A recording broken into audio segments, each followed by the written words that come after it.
Sanctus, Sanctus,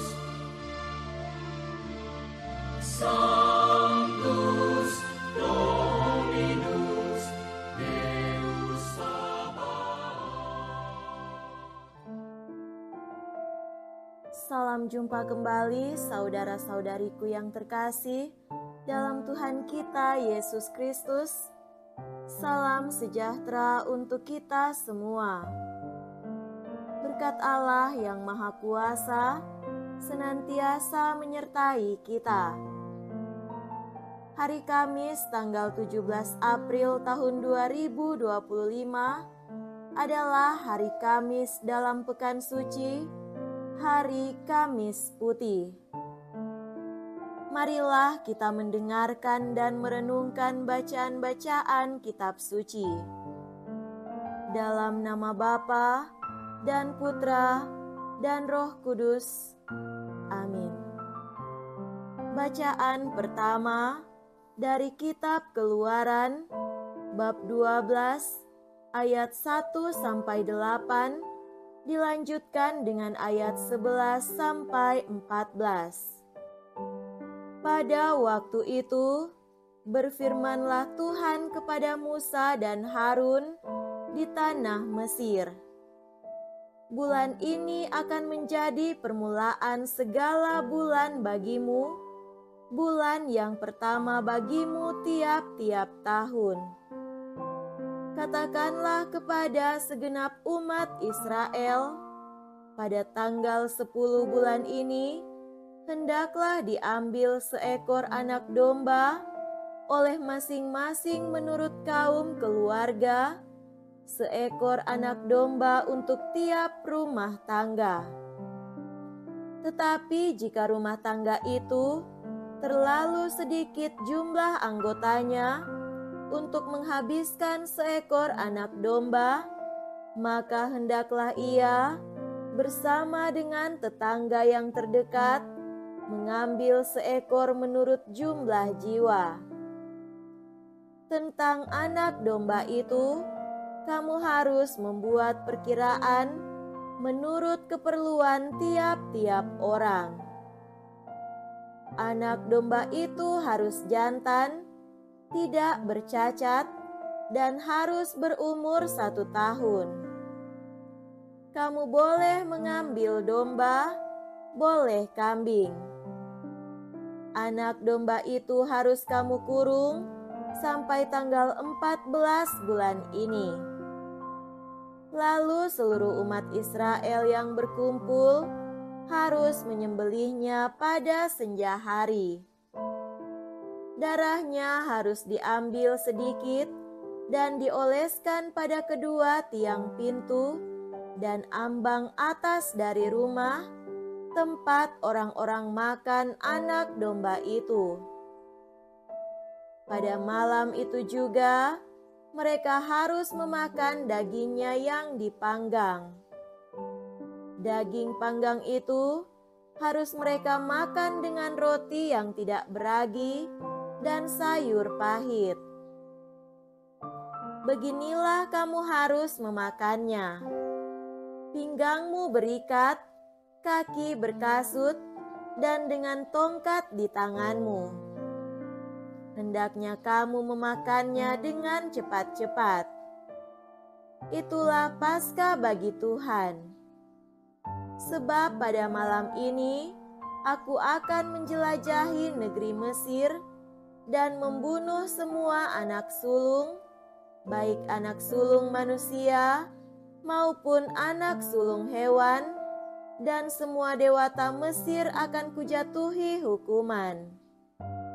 Akulah Tuhan.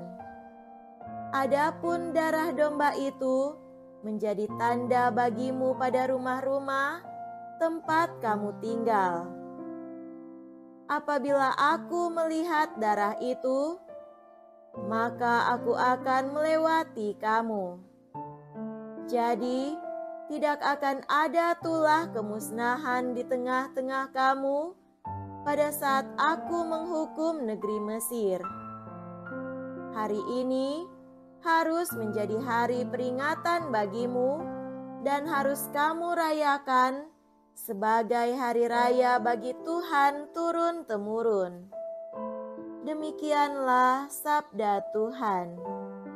Syukur kepada Allah. Bacaan kedua dari surat pertama Rasul Paulus kepada jemaat di Korintus, bab 11 ayat 23 sampai 26. Saudara-saudara, apa yang telah kuteruskan kepadamu ini telah aku terima dari Tuhan, yaitu bahwa Tuhan Yesus pada malam Ia diserahkan mengambil roti, dan setelah mengucap syukur atasnya, Ia memecah-mecahkan roti itu seraya berkata, "Inilah tubuhku yang diserahkan bagimu. Perbuatlah ini untuk mengenangkan daku." Demikian juga Ia mengambil cawan sesudah makan, lalu berkata, "Cawan ini adalah perjanjian baru yang dimeteraikan dalam darahku. Setiap kali kamu meminumnya, perbuatlah ini untuk mengenangkan daku. Sebab setiap kali kamu makan roti ini dan minum dari cawan ini, kamu mewartakan wafat Tuhan sampai Ia datang." Demikianlah sabda Tuhan. Syukur kepada Allah. Semoga Tuhan beserta kita sekarang dan selama-lamanya. Inilah Injil suci menurut Santo Yohanes. Dimuliakanlah Tuhan. Injil Yohanes bab 13 ayat 1 sampai 15.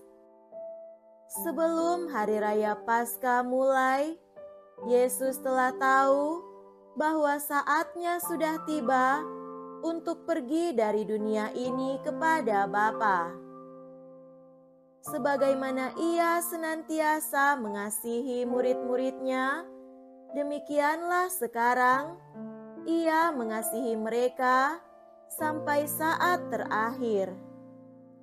Ketika mereka sedang makan bersama, iblis membisikkan dalam hati Yudas Iskariot, anak Simon, rencana untuk mengkhianati Yesus. Yesus tahu bahwa Bapa telah menyerahkan segala sesuatu kepadanya dan bahwa Ia datang dari Allah dan akan kembali kepada Allah. Lalu bangunlah Yesus dan menanggalkan pakaiannya. Ia mengambil sehelai kain lenan dan mengikatkannya pada pinggangnya. Kemudian Ia menuangkan air ke dalam sebuah baskom dan mulai membasuh kaki murid-muridnya, lalu menyekanya dengan kain yang terikat pada pinggangnya itu. Lalu sampailah Ia kepada Simon Petrus. Kata Petrus kepadanya, "Tuhan, Engkau hendak membasuh kakiku?" Jawab Yesus kepadanya, "Apa yang aku lakukan, engkau tidak mengerti sekarang, tetapi engkau akan memahaminya kelak." Kata Petrus kepadanya, "Selama-lamanya engkau tidak akan membasuh kakiku." Jawab Yesus, "Jika aku tidak membasuh engkau, engkau tidak mendapat bagian bersama aku." Kata Simon Petrus kepadanya, "Tuhan, jangan hanya kakiku saja, tetapi juga tangan dan kepalaku." Kata Yesus kepadanya, "Siapa saja yang telah mandi, ia tidak usah membasuh diri lagi, selain membasuh kakinya, karena ia sudah bersih seluruhnya. Kamu pun sudah bersih, hanya tidak semua. Yesus tahu siapa yang akan menyerahkan dia, karena itu ia berkata, "Tidak semua kamu bersih." Sesudah membasuh kaki mereka, Yesus mengenakan pakaiannya dan kembali ke tempatnya. Lalu ia berkata kepada mereka, "Mengertikah kamu apa yang telah aku lakukan kepadamu? Kamu menyebut aku guru dan Tuhan, dan katamu itu tepat, sebab memang akulah guru dan Tuhan. Jadi, jikalau aku Tuhan dan gurumu membasuh kakimu, maka kamu pun wajib saling membasuh kaki. Sebab aku telah memberikan suatu teladan kepadamu, supaya kamu juga lakukan seperti yang telah aku lakukan kepadamu." Demikianlah sabda Tuhan. Terpujilah Kristus. Saudara-saudariku yang terkasih dalam Tuhan kita Yesus Kristus, tema renungan kita pada hari ini adalah kenangan yang memberi kekuatan. Izinkan saya mengangkat satu tema kecil saja untuk kita renungkan pada malam indah ini mengenai makan bersama atau perjamuan. Pertama-tama, makan bersama itu lebih menyenangkan, jauh lebih baik daripada makan sendirian. Bukan soal makanannya yang menyebabkan kegiatan makan itu menyenangkan, meski itu penting juga, tetapi terutama makan itu menjadi menyenangkan karena dalam makan bersama ada faktor lain, yaitu suasana hati. Semakin akrab kita dengan seseorang, semakin kita suka makan bersama dia.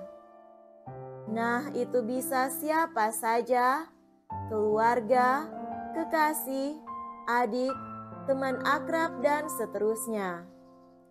Makan bersama itu sesuatu yang indah.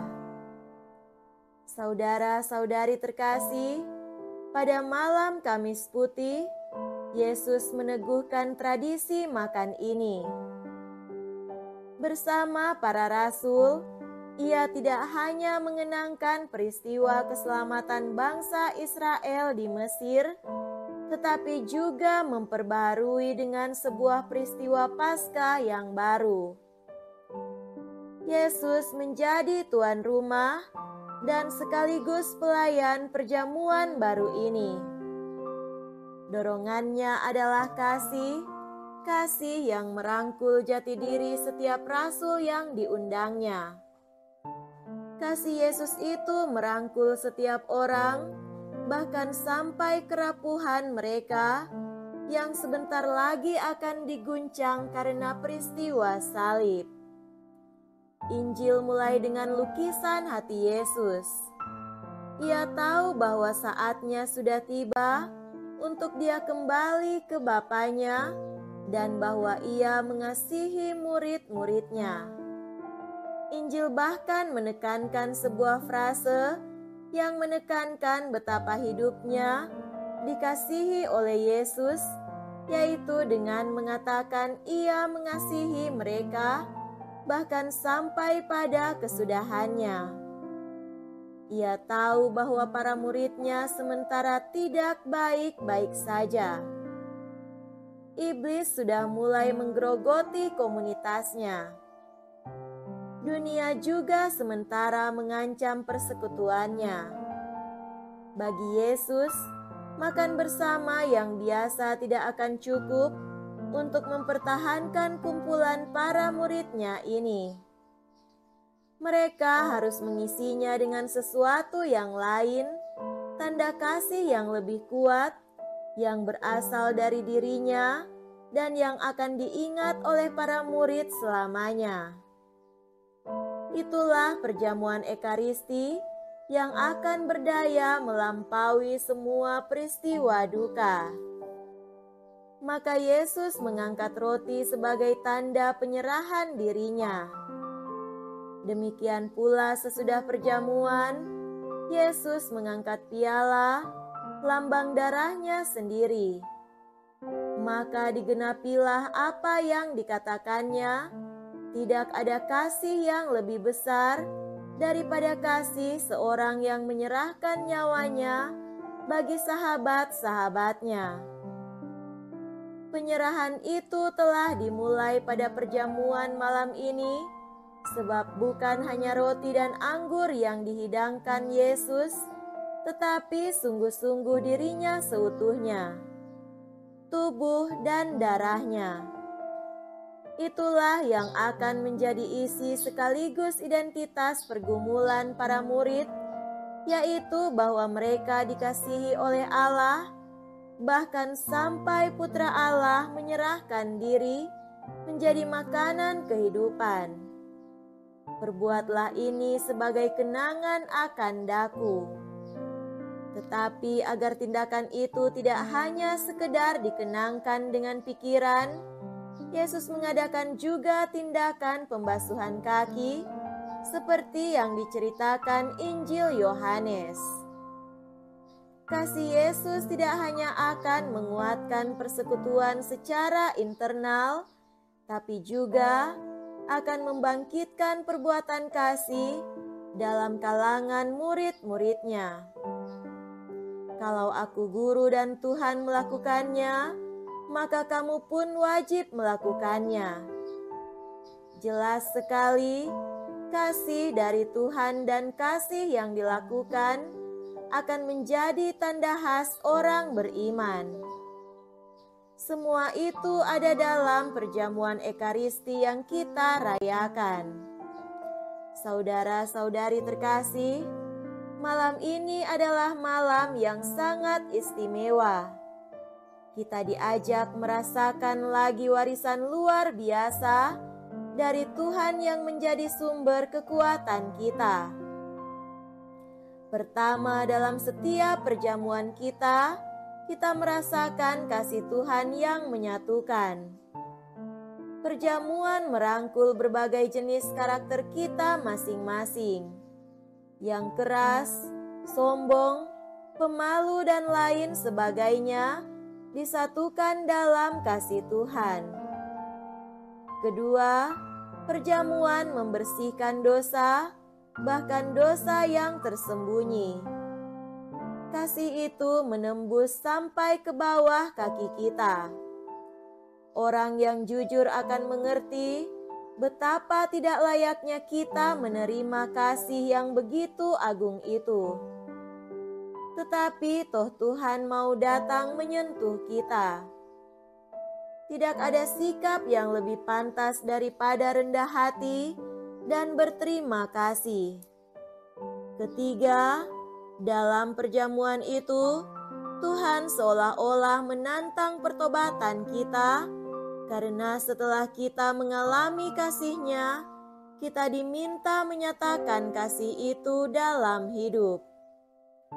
Bukan hanya sebagai kenangan dalam pikiran, tetapi sebagai sumber kekuatan kehidupan kita. Semoga malam ini menjadi malam kasih sejati bagi kita. Semoga demikian. Amin. Dalam nama Bapa dan Putra dan Roh Kudus. Amin.